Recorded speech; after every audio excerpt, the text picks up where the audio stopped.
Hola amigos, un gusto estar nuevamente con ustedes en su programa El Esplendor de la Verdad.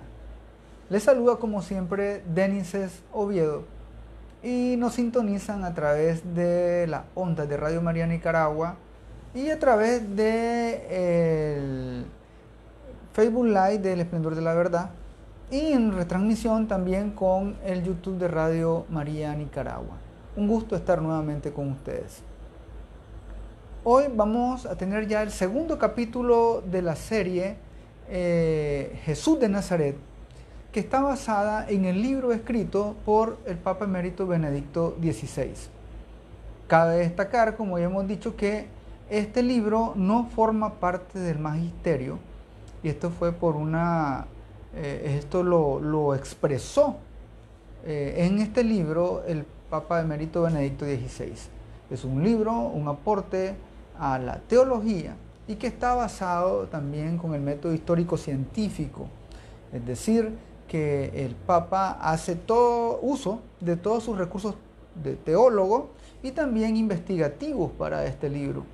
En el programa anterior veíamos el primer capítulo, que es el misterio de Jesús, cómo el misterio de Jesús aparecía desde el Antiguo Testamento. Y también hoy es una continuación, pero ya vamos a hablar del Nuevo Testamento, la vida pública de Jesús, y es con respecto a este episodio grandioso, ¿no?, que es el bautismo de Jesús. Inclusive hasta existe un misterio luminoso con este título, porque la vida pública de Jesús comienza con el bautismo de Jesús en el río Jordán.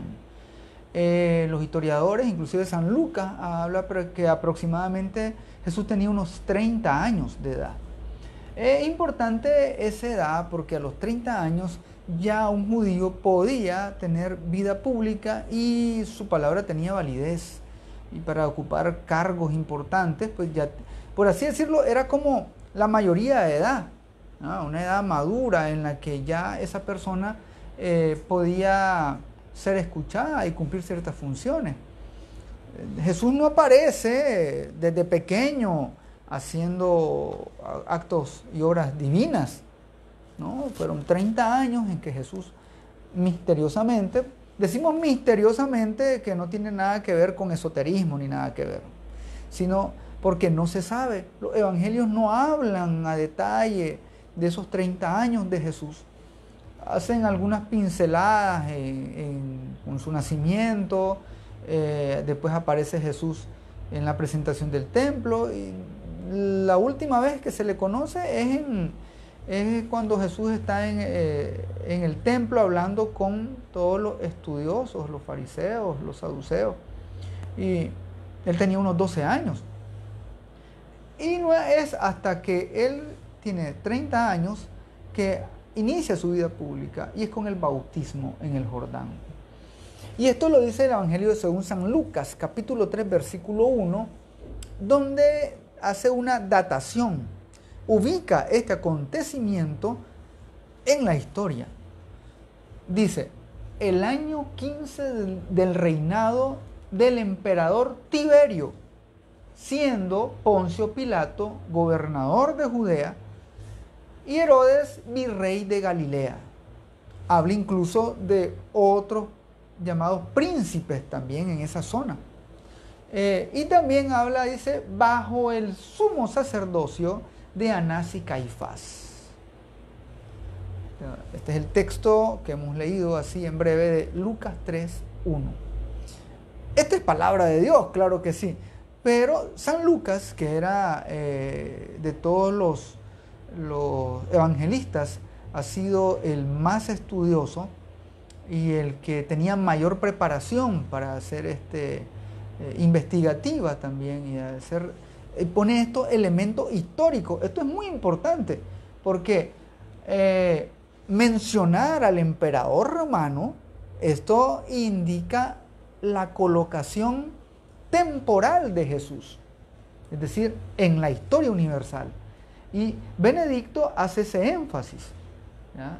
Dice, no hay que ver la aparición pública de Jesús como un mítico antes o después, no, sino que es un acontecimiento histórico que se puede datar, es decir, que se puede especificar la fecha, en qué momento fue. ¿Por qué? Porque esto en historia, en el estudio histórico-científico, el método histórico-científico, se comienzan a analizar todos estos personajes de los que hace referencia Lucas. Y tanto el emperador Tiberio como Poncio Pilato, como Herodes, como Anás y Caifás, todo eso son personajes históricos de los que se tiene también conocimiento y hay datos históricos. Entonces Jesús se enmarca en ese tiempo también. Esto es importantísimo. Dice Benedicto, no es que Jesús apareció míticamente, vino del cielo, sobrevoló y apareció bautizándose en el Jordán. No, no fue así. Hay todo un detalle de esos datos que los estudiosos pueden corroborar. Claro está, el libro de Benedicto XVI hace un estudio exhaustivo. Hay muchos elementos que yo no voy a poder comentar. El tiempo es muy corto. Y este capítulo del bautismo de Jesús es muy rico, tanto en acontecimientos históricos de la época, así como en detalles que Benedicto XVI da sobre las tradiciones de esa época, sobre incluso las diversas corrientes religiosas que habían en esa época. Eso es impresionante, el detalle con que Benedicto realiza esta investigación, a la cual, repito, yo no voy a poder ahondar en todo, claro que no. Voy a centrarme en la persona de Jesús. Sí, claro, hay unos elementos que son muy importantes para entender la persona de Jesús. Pero sí, en cuanto a la parte histórica, voy a tener que ser bastante conciso, porque el tiempo no nos va a dar, ¿no?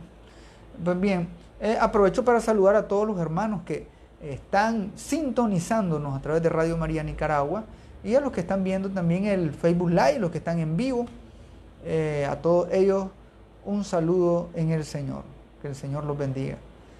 Saludos a Raquel Avendaño, bendiciones hermana, a vos y tu familia. También bendiciones a todos los que están siempre semanalmente escuchando este programa y que me comentan, me envían mensajes diciéndome pues que les interesa muchísimo el tema y que están aprendiendo. Qué bueno, porque yo también aprendo. Cada vez que preparo, estoy aprendiendo. Tenía, desde hace algunos años, tenía la intención y el deseo de hacer una serie como esta, basada en un libro de Benedicto XVI. Había pensado en la introducción al cristianismo, un grandioso libro, pero se nos ha dado pues la oportunidad y el tiempo para hacer esta serie sobre Jesús de Nazaret. Es importantísimo rescatar la figura de Jesús de Nazaret, que es un Jesús histórico y desde la fe, que eso es lo que hace Benedicto, lo recoge integralmente, no como algunos otros historiadores o algunos otros teólogos que se van nada más dándole un perfil ideológico a la persona de Jesús, lo cual es erróneo y tergiversa, inclusive la misma historia. Pues bien, les decía que cuando San Lucas ubica en el espacio histórico temporal a Jesús, no se trata solo también de una datación. Recordemos que el evangelista, el escritor inspirado por el Espíritu Santo, no solamente hace la datación, sino que hay un contexto. Esta palabra, porque es palabra de Dios, también nos da elementos que podemos entender.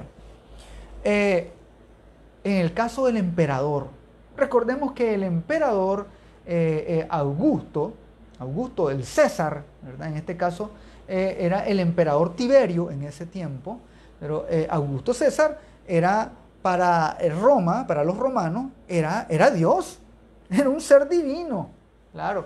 Entonces lo que hace San Lucas es, al ubicar a Jesús en el tiempo y poner en primera persona, pone en primer lugar en el tiempo, en el reinado del emperador Tiberio.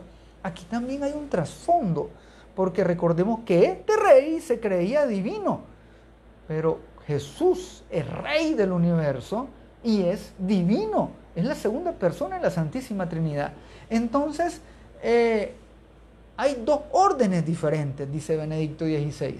Hay dos órdenes diferentes de una misma realidad. Ahora, tanto el emperador como Jesús no son excluyentes, no necesariamente, pero existe una confrontación que comporta la amenaza de un conflicto que afecta a las cuestiones fundamentales de la humanidad y de la existencia humana. Porque va a haber siempre un antagonismo. Recordemos que Herodes, cuando se da cuenta que se quiere proclamar, o la gente seguía a Jesús y le decía que era el Mesías, el rey, Herodes se vio también agredido, ¿no? Claro, sus intereses estaban siendo puestos en riesgo, porque imagínense, un rey, esto iba en contra, ¿no?, del ordenamiento, del orden mundial de aquel tiempo, ¿ya? Hablemos orden mundial, lógicamente no era mundial porque se circunscribe en la Palestina de aquel tiempo, pero es la forma en que el evangelista lo pone como ese trasfondo. Más adelante en el Evangelio, Jesús va a decir en San Marcos 12:17, lo que es del César, páguenselo al César, y lo que es de Dios, a Dios. Palabra de Dios, te alabamos, Señor. Jesús fue clarísimo en eso. Él, lógicamente que él no entraba en pugna con el poder temporal, pero los evangelistas ponen este trasfondo, que aunque Jesús no lo quisiera, sí había conflicto. Claro, claro que sí. Porque Augusto, César Augusto, el emperador, se presenta a sí mismo como un ser divino, el portador de la paz mundial, el salvador de la humanidad. Entonces, todos estos principados que habían en la Roma pagana dependen de Roma. Es decir, ese es el reinado que había. ¿Y qué pasaba con el reinado que existía en el pueblo de Israel? Recuerden que Israel tenía reyes. Y el último gran rey que tuvo Israel fue el rey David. Entonces, ¿qué sucedía? Ante, ¿verdad?, la opresión del Imperio Romano, el reino de David, el reino mesiánico, estaba derrumbado. O sea, su casa se había caído, como dirá el profeta Amós en su libro, capítulo 9, versículo 11. La casa del rey David, el reinado, ese reinado que los profetas habían dicho que era para siempre y que el Mesías reinaría, un descendiente del rey David, eso estaba opacado por la predominancia de estos reyes y príncipes paganos. Entonces, por así decirlo, Israel está viviendo en la oscuridad de Dios. Esta es la frase que utiliza Benedicto XVI. Ese tiempo que se está viviendo, en el que Jesús llega y comienza su vida pública, el pueblo de Israel vivía en oscuridad de Dios. Es por eso que cuando el nacimiento de Jesús se hace referencia al texto del Antiguo Testamento, el pueblo que vivía en tinieblas vio una gran luz. Claro, porque Jesús es Dios y Él es la luz que nos ilumina, el sol que nace, ¿verdad?, y que ilumina. Pero en ese momento de opresión y en que inclusive los mismos religiosos de ese tiempo estaban divididos, ya Benedicto hace una excelente explicación sobre las diversas corrientes religiosas que habían en ese momento. Incluso ubica a Jesús, a Juan el Bautista, más o menos en qué línea de esos religiosos iban ellos. Y había, por así decirlo, un silencio ante todo este poder que dominaba, porque las promesas hechas a Abraham y David parecían sumidas en el silencio de Dios. Parecían, hay que especificar eso. Benedicto XVI usa unos términos excelentes para explicar las cosas. Y esta parte que dice, las promesas hechas a Abraham y David parecían sumidas en el silencio de Dios. Sí, porque a veces Dios guarda silencio. Eso lo vamos a saber en todo momento de la historia de la humanidad. Ahora, una vez más, dice Benedicto, parece oírse el lamento, porque hay mucha gente que se lamenta y llora, ¿no? Por la condición en la que está el pueblo de Israel. Y decían, ya no tenemos un profeta. No, ya no tenían un profeta. Pero dice, parece que Dios ha abandonado a su pueblo. Y los judíos piadosos se lamentaban de esto. Les decía que hay un contexto histórico, no voy a ahondar en esto, voy a hacerlo rápidamente. Benedicto XVI lo hace excelentemente y por eso busquen el libro Jesús de Nazaret. Ahí Benedicto da todos esos detalles que yo no voy a poder dar en este momento, pero es muy importante para los que quieran conocer un poco más, que quieran estudiar un poco más, incluso para algunos apologetas o predicadores que me estén escuchando, les sugiero muchísimo porque son elementos buenísimos para poder comprender, además del contexto histórico, la religiosidad que se vivía en Israel en aquel tiempo. Les decía, habían divisiones, claro. Benedicto habla, por ejemplo, de los celotes. Voy a pronunciarlo bien. Celotes con Z.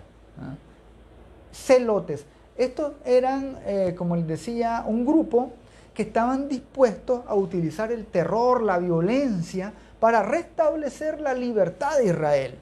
Y de esta línea era, por ejemplo, Barrabás, y pudo haber sido Judas Iscariote también, que creían que con la espada iban a poder sacar al imperio romano de Israel.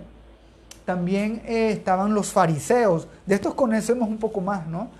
Los fariseos que intentaban vivir con suma precisión las prescripciones del Torá, ¿verdad?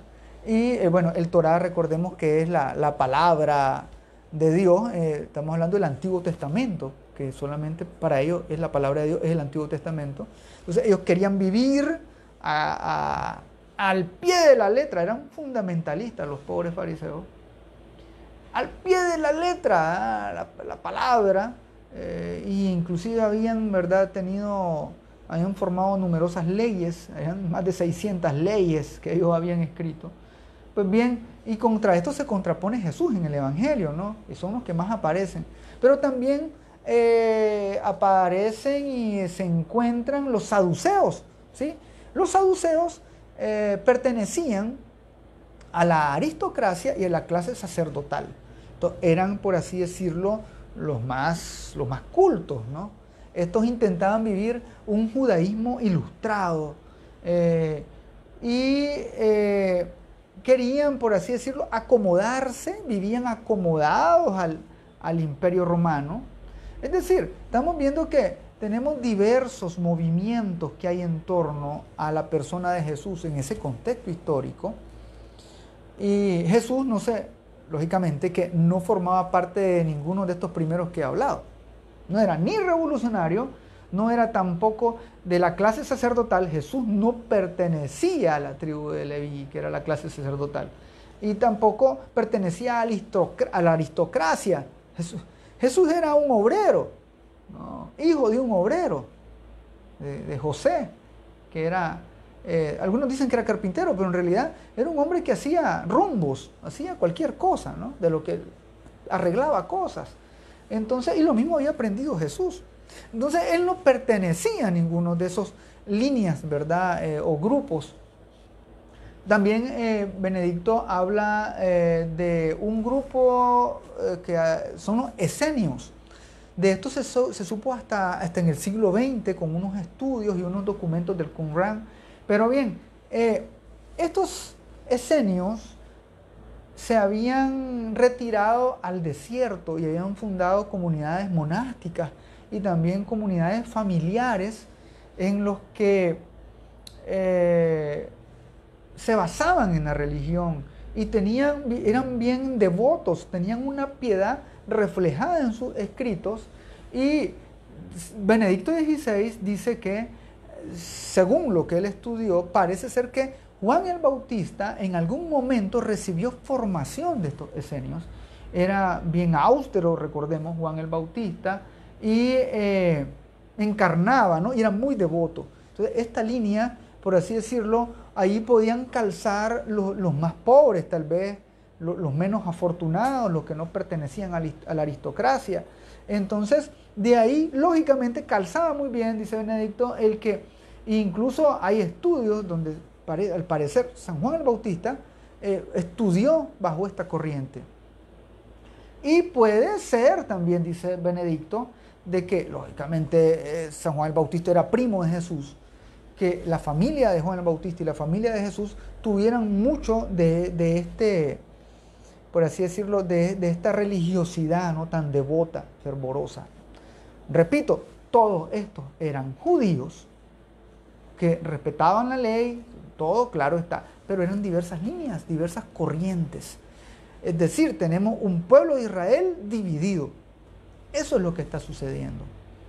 Pues bien, cuando aparece el Bautista, San Juan el Bautista, aparece y lleva un mensaje totalmente nuevo.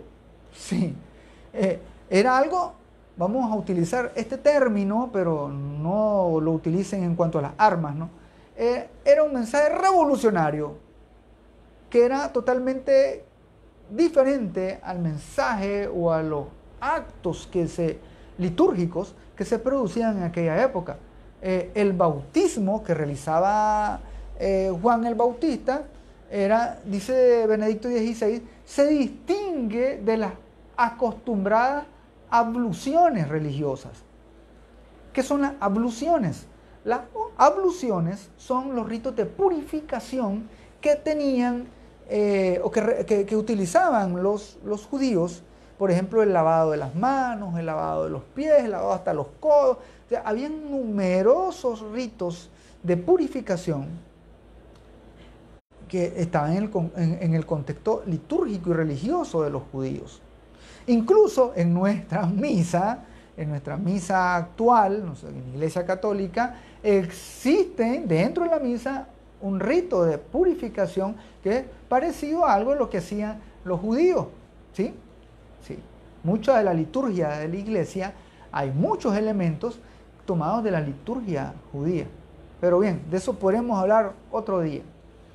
Ahora, este mensaje de Juan el Bautista, que comienza con ese bautismo con agua, que era muy distinto a las purificaciones que hacían los judíos, este mensaje está vinculado al anuncio del juicio de Dios. Sí, porque Juan el Bautista decía: conviértanse, compónganse, cambien de rumbo.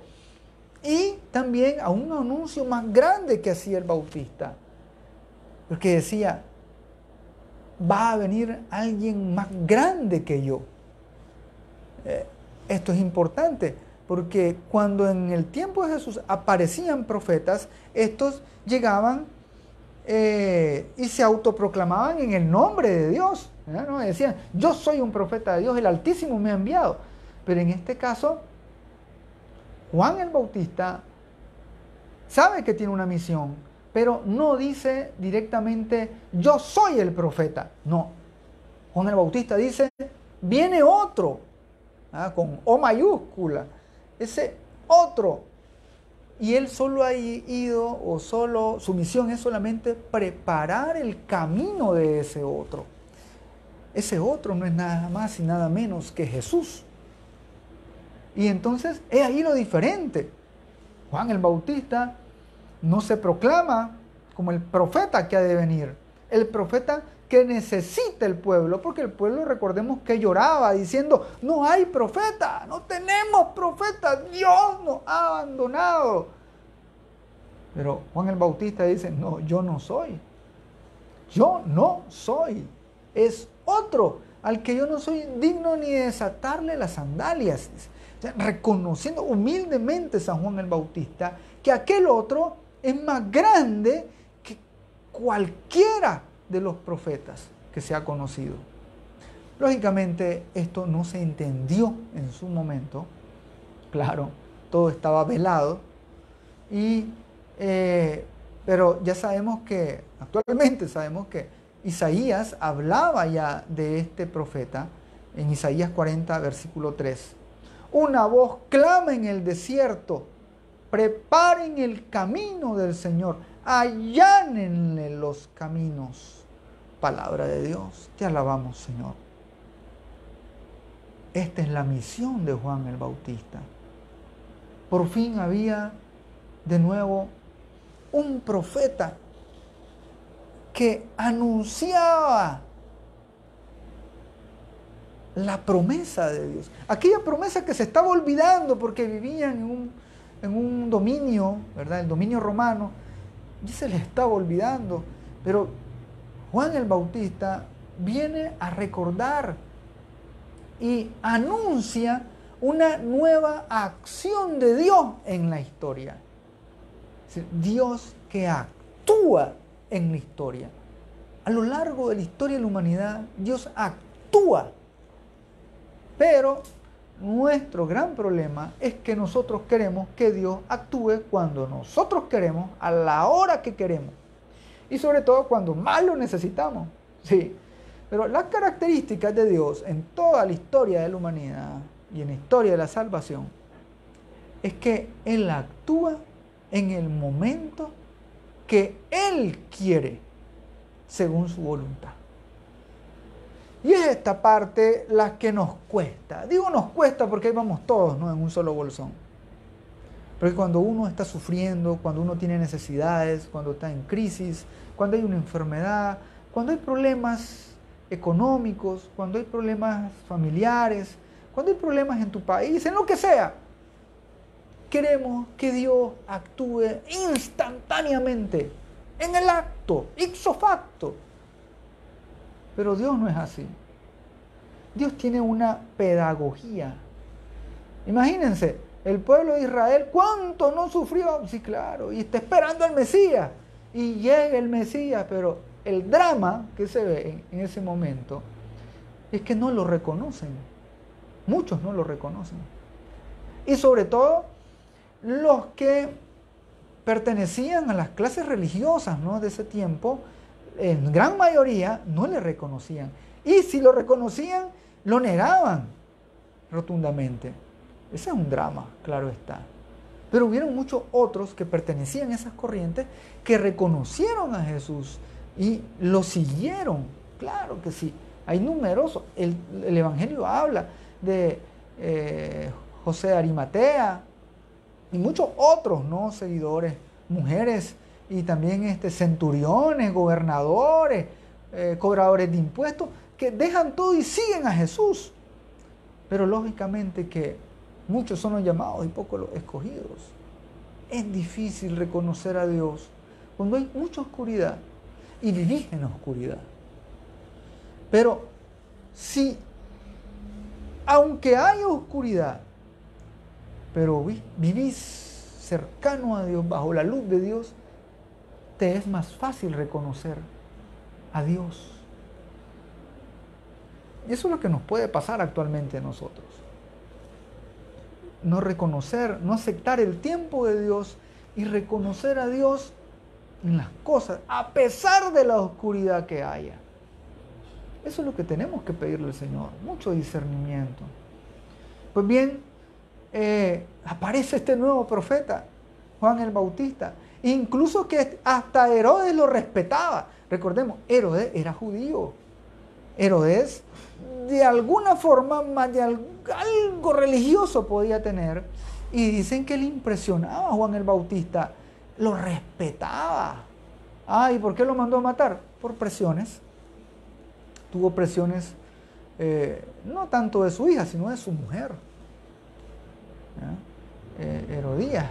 Y esto influye en que tenga que ser decapitado Juan el Bautista. Pero bien, no vamos a ahondar en esto. Hay muchos elementos que ustedes ya conocen. Pero sí, la misión de Juan el Bautista, que dirá San Marcos capítulo 1, versículo 5. acudía la gente de Judea y de Jerusalén, confesaban sus pecados y él los bautizaba en el Jordán. Palabra de Dios, te alabamos, Señor. Juan el Bautista bautizando un bautismo totalmente nuevo, que no era una purificación como tal, sencilla, no. Era una purificación más profunda. Dice Benedicto XVI que la inmersión, es decir, cuando la persona es sumergida en el agua, en este caso en el agua del río Jordán, se llama la inmersión, y es por eso que nosotros en el bautismo hacemos la inmersión, pero también hay también se utiliza la aspersión, que es cuando el sacerdote con un recipiente 3 veces echa agua sobre el que se está bautizando, y las dos formas son válidas, ¿no?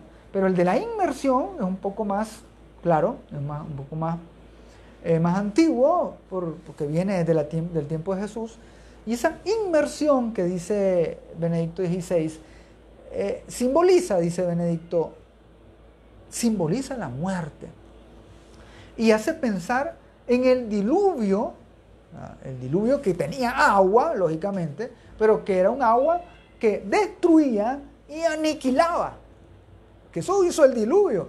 Qué bueno el agua que da vida, no, pero el diluvio fue agua que destruyó. Y eso ocurre cuando hay inundaciones, cuando hay tempestades, es agua, es cierto, el agua es buena, pero destruye. En este caso, destruye. Entonces, al hacer la inmersión, simboliza muerte. ¿Sí? Muerte, pero a lo malo. Muerte a lo malo. En el pensamiento antiguo, el océano se veía como una amenaza continua al cosmos, a la Tierra. Claro, porque imagínense cuando están las tempestades, destruyen naves, o incluso las inundaciones que les decía, un tsunami. Entonces el océano siempre era visto como destructor, ¿no? Y el pensamiento antiguo tenía esa visión. Pero Jesús no, hay un elemento importante, dice Benedicto XVI, Jesús no se bautiza en el océano. ¿Sí? ¿Por qué no se bautizó en el mar Mediterráneo? Es que ahí no estaba Juan el Bautista, no. Pero Juan el Bautista lo bautiza en el río Jordán. ¿Y qué pasa con el río? El río es un agua que fluye, no está estancada, ni tampoco atemoriza, no. Entonces, el río, la fuente de esta agua que fluye, simboliza vida. Y eso es lo que hace el Jordán. El Jordán era una fuente de vida para toda la tierra en Judea. Y inclusive lo es también todavía, porque gracias al río hay cultivos y se puede sembrar, hay agua para los animales. Entonces, esto es vida. Esto es lo que genera. Entonces, al tratarse de una purificación, esta es una purificación que da vida. Ese bautismo en el río Jordán era una liberación, no solamente de las prácticas de purificación, que te lavabas el polvo de las manos y los pies. No, era una purificación de la suciedad, del polvo del pasado, que pesa sobre la vida y la adultera, dice Benedicto XVI. Y entonces esto da paso, una vez limpio, a un nuevo comienzo, a un renacer, por así decirlo. Entonces ahí está esa simbología del bautismo, y es ahí donde aparece Jesús, ya en su vida pública. San Marcos capítulo 1, versículo 9. Por entonces llegó Jesús de Nazaret de Galilea a que Juan lo bautizara en el Jordán. Palabra de Dios, te alabamos, Señor. Algunos se van a preguntar, Pero si Jesús era Dios, si no tenía pecados, ¿qué andaba haciendo ahí buscando bautizarse? Bueno, en ese momento ni Juan el Bautista lo comprendía. Ni Juan el Bautista, porque incluso Juan el Bautista le dice ahí en el Evangelio, según San Mateo, capítulo 3, versículo 14, le dice Juan el Bautista a Jesús: soy yo el que necesita que me bautices y tú acudes a mí. Soy yo, dice, el que necesita bautismo, el que necesita limpieza, renovarse. Tú no, le dice. Pero en ese momento Jesús le contesta, Mateo 3:15. Déjalo ahora. Tranquilo. Está bien que cumplamos así toda justicia. Entonces Juan lo permitió. Palabra del Señor, gloria a ti, Señor Jesús. Juan el Bautista no quería bautizar a Jesús. ¿Cómo vas a venir a mí? Soy yo el que necesita que lo bautices. ¿Ah? Lógicamente, esta humildad nuevamente de San Juan el Bautista. Pero, ¿por qué Jesús llega y le pide que lo bautice? Jesús no tenía culpa, no tenía nada que limpiar. Él es el santo de Dios, que hasta los mismos demonios lo reconocían. Tú eres el santo de Dios. Pero bien, cuando Jesús le dice, cumplamos la justicia, dice Benedicto XVI que en el mundo que vive Jesús, ¿sí?, en el contexto histórico, religioso, justicia es la respuesta que el hombre da a la Torá, a la palabra de Dios, y la aceptación plena a la voluntad de Dios. Esa es la justicia. Cumplir la justicia era aceptar la voluntad de Dios. Es decir, que Jesucristo ya tenía su misión. Y no es que necesitaba el bautismo para él ser enviado. No. Esto no sucedía así. Porque algunos dicen que pasó eso. Que Jesús, hasta en el momento del bautismo, recibe su misión. ¿Verdad? Se le ilumina el cielo y ahí recibe la misión de Dios. No. Nada que ver. A partir de la cruz y la resurrección, dice Benedicto XVI, que a partir de estos dos elementos, cruz y resurrección, se hizo claro para los cristianos lo que había ocurrido. ¿Y qué había ocurrido? Bien, que Jesús había cargado con la culpa de la humanidad. Entró con esa culpa en el Jordán. Esto que está diciendo Benedicto XVI nos cambia la tónica, porque nosotros entendíamos, o nos habían catequizado, en este caso a mí, y yo entendí que Jesús cargaba con las culpas, toda nuestra culpa, hasta el momento de la crucifixión, cargando la cruz. Pero no, dice Benedicto, en el momento del bautismo, cuando Él entra a las aguas para limpiar esa culpa, si Él no tenía culpa, Jesús ya cargaba con la culpa de toda la humanidad cuando entra al Jordán. Esto es determinante. Y entonces, esa es la forma en que Él inicia su vida pública. Jesús no la inicia elevándose en el cielo diciendo, yo soy el Mesías, síganme, lo bueno. No, eso no hace Jesús. Jesús arranca su vida pública cargando nuestras culpas. Esta es una anticipación a la cruz. Por eso es que San Juan dirá, el cuarto evangelio de San Juan, dirá, capítulo 1, versículo 29, cuando Juan el Bautista indica quién es Jesús y lo señala, dice, este es el Cordero de Dios que quita el pecado del mundo. Palabra del Señor, gloria a ti, Señor Jesús. Incluso en nuestra liturgia, en la Santa Misa, esas palabras las decimos exactas. Este es el Cordero de Dios que quita el pecado del mundo. Cuando el sacerdote las pronuncia en la misa. Jesús fue crucificado durante una fiesta de Pascua.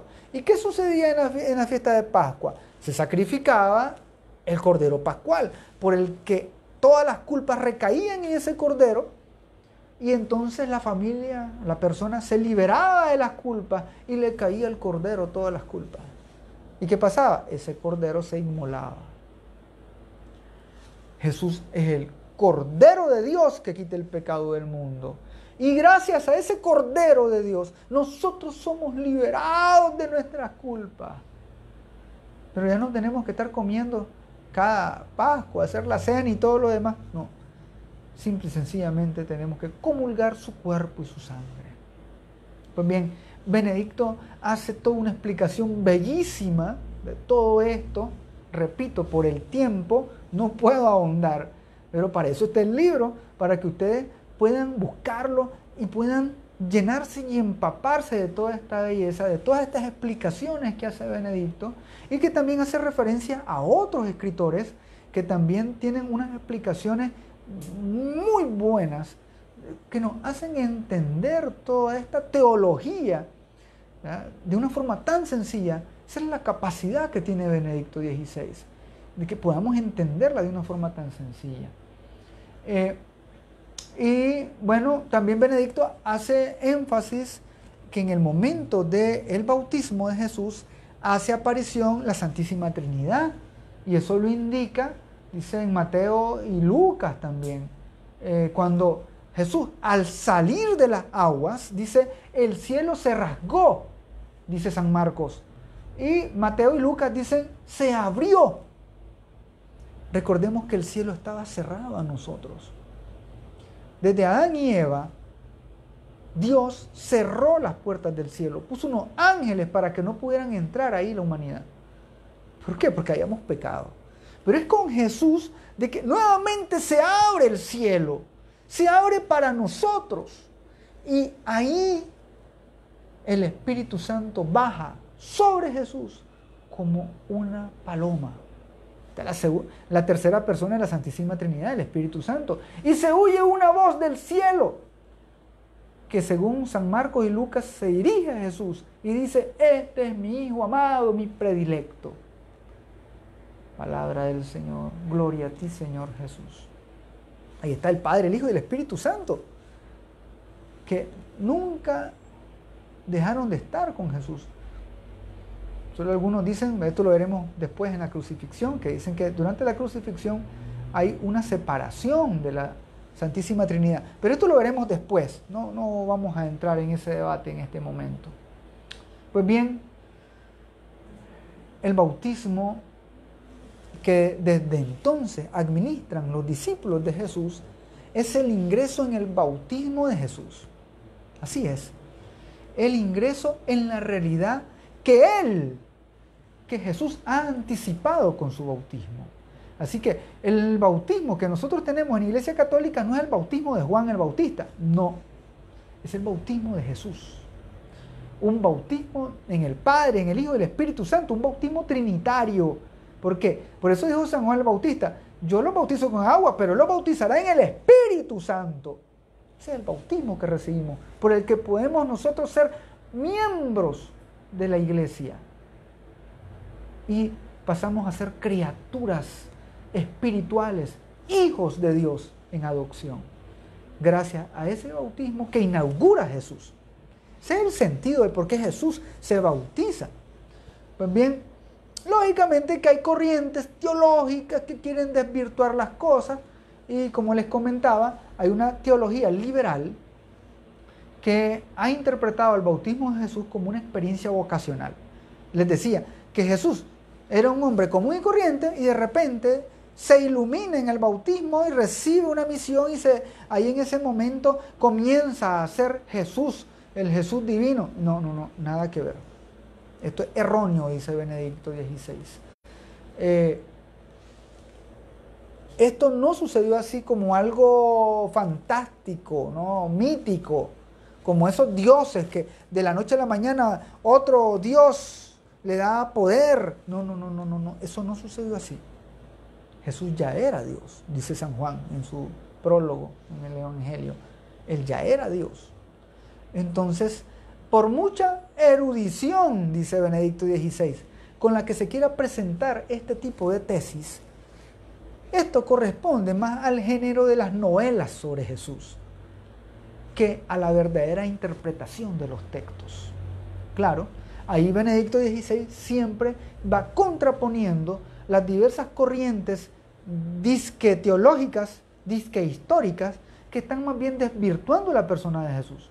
Y hay otras corrientes que hablan de que esos 30 años que Jesús no se sabe nada del Evangelio, que fue a la India, que fue a la China, que conoció secretos mágicos. Todo eso es palabrería y es mentira. Eso no es científicamente probado. Nunca se va a probar. Jesucristo en ningún momento hizo uso de esos conocimientos místicos, esotéricos de otras culturas. No, para nada. Pues bien, hay muchos elementos, ¿verdad?, que yo los invito a que puedan también disfrutar de este libro. Ya en la próxima semana tendremos el tercer capítulo. El tercer capítulo va a estar impresionante. Este tercer capítulo son las tentaciones de Jesús en el desierto, comentadas por Benedicto XVI en su libro. Excelente, no se la pueden perder. Y va a ser una muy buena preparación, ¿verdad? Ya porque próximamente iniciamos Cuaresma. Y de esta forma nosotros vamos a poder prepararnos, llenándonos del Señor, conociendo quién es realmente Jesús, su figura como Dios y como hombre, como Dios de la divinidad que desde el principio, en la eternidad, ya existía y que tocó tierra hace 2022 años y quiso estar con nosotros y vino a salvarnos. Ese es el Jesús que nosotros en la iglesia adoramos y que nosotros seguimos. Bien, hermanos, un gusto haber estado con ustedes. Estuvo como siempre Denise Oviedo.